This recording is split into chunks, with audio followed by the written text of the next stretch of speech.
We have spoken an awful lot about the airlines and their need for help and how decimated they've been. We have not focused as much on Amtrak, but clearly the problems there are equally, if not even bigger than what the airlines are facing.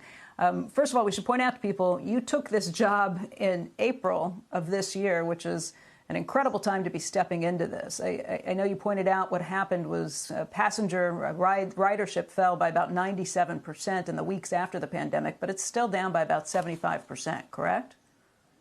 Yes, that's correct. Our ridership dropped 97% really in the month of March, and it happened just over that 4-week period. And so we went from having about 90,000 riders a day to, at the beginning of April, 3,000.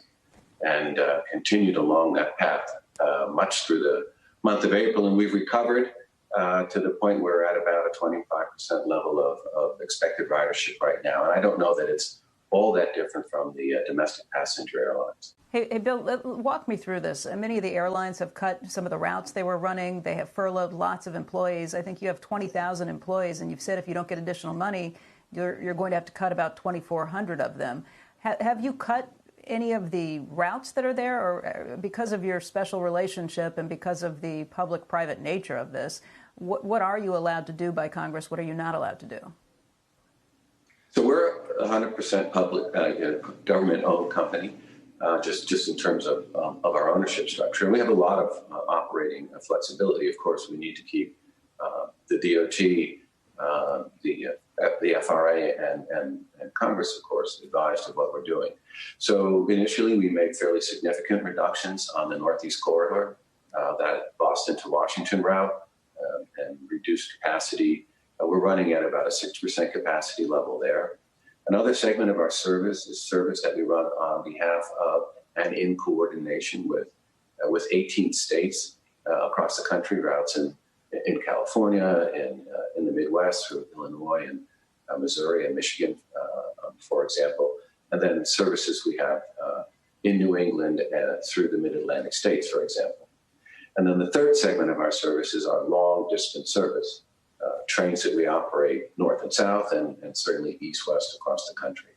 We reduced the Northeast Corridor first. That's under our control. In consultation with the states, that's also reduced many, if not most, of the state level of operations.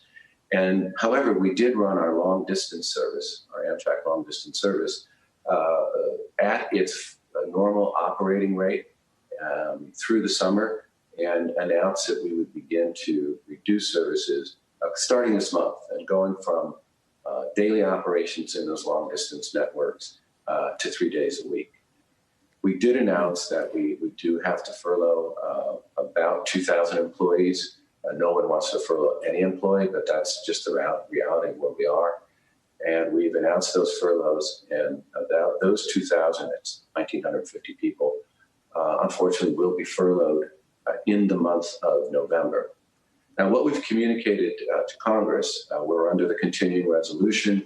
We're being funded at a $2 billion, which is really our statutory basis right now, that absent clarity, absent additional funding above that $2 billion level, we'll have to take additional steps. We'll have to delay capital projects, and if we delay our capital projects, road infrastructure projects, that could result in the furlough of about another 775 people. And our states have told us, because they get a specific funding in those supplementals from Congress, that absent the level of funding that they need to operate, there could be up to another 1,650 people furloughed. That's the 2,400 number. And we're working closely with the unions that represent our workers, and they too are joining us in communicating to Congress what our funding needs are. Shepard Smith here. Thanks for watching CNBC on YouTube.